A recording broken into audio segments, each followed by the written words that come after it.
As liberal Jews, we do a delicate dance when it comes to change.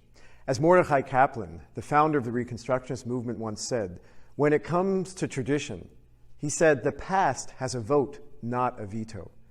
While we deeply value the traditions and values of our ancestors and the many generations of learning and life that came before us, we also know that part of the evolution of Judaism has always been that we should be obligated to make thoughtful changes when the values and ways of the past no longer fit ours. We can do what we can, of course, to be more inclusive to women, to LGBT people, to people of different theologies or no theologies, and to the many different ways of living a Jewish life.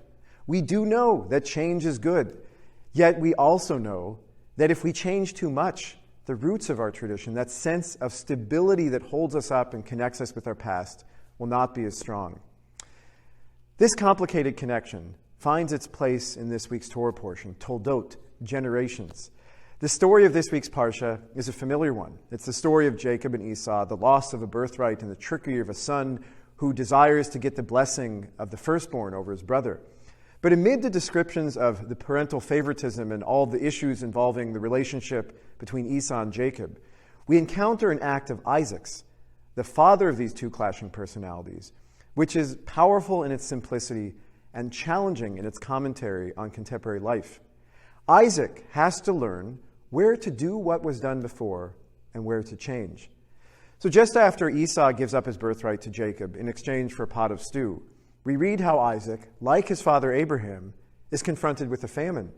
He is told by God, just as his father Abraham was told, to go to a land that God will show him, and that land will be assigned to all of Isaac's ancestors. Like his father Abraham, Isaac lies about his wife, saying she is his sister as an attempt to save his life. And then finally, Isaac is blessed with good crops and becomes so rich that the Philistines, upon whose land he lives, are envious of him. So what do? They stop up Isaac's wells and fill them with dirt. And then we see how closely Isaac's story is woven into the story of his fathers. We read, Isaac dug anew the wells which had been dug in the days of his father Abraham, and which the Philistines had stopped up after Abraham's death. He gave them the same names that his father had given them. From Genesis 26. Now there's, of course, a very practical side to redigging these wells. In such a dry land where Isaac was wandering, the wells were a necessary source of water. Yet also, in a sense, the wells were one of the few physical reminders that Isaac had of his father Abraham. Abraham's own hands, or at least those of his servants, dug the wells, and now they were made to disappear into the earth, filled with dirt where they were not only unusable, but also hidden from view. Yet this also obviously left the Philistines unable to use the wells. And for people always in need of water, this seemed to be an act which could only cause suffering. It would only be hurting everyone, sort of not like knocking down your enemy's water faucet in the desert. So why did they do it?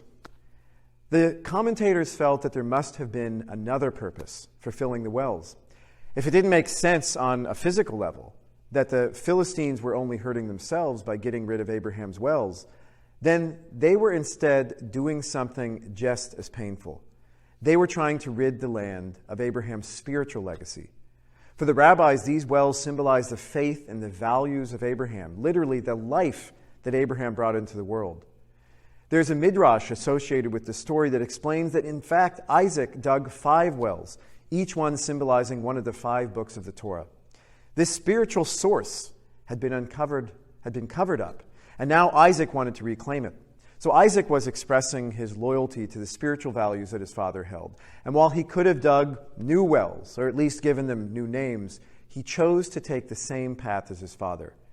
While Abraham went out to change the world by building a relationship with God, creating monotheism, and later arguing with God's power, Isaac's powerful act was to do the same thing as his father.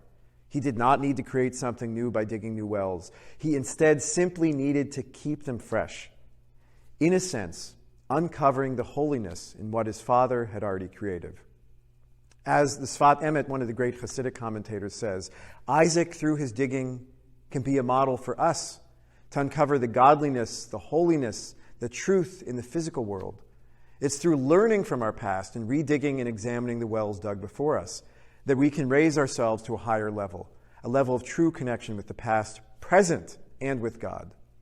Like Isaac redigging these wells, we too can look to the well springs of our tradition for wisdom and truth. But we need to keep them fresh. We do need to dig a bit deeper, uncover new truths, give them new names, find new sources of growth and meaning. We need the past, but we can't give up on the realities of the present. So much of the basis of Judaism is to look honestly at the traditions and the rituals of our ancestors and continue to gain strength from them, even when the meaning for these traditions might have changed over time. This is one of the key concepts of being a liberal Jew, that we must acknowledge the building blocks we have inherited from our past, but also must understand that they are now ours to use to continue to build upon. Like Isaac, we might not find it necessary to build new wells or give them new names, but we must always clear out the dust and rebuild when needed to make these sources of tradition relevant and meaningful for all of us. Especially in our community, we need these wells to give us the strength and the inspiration from our past.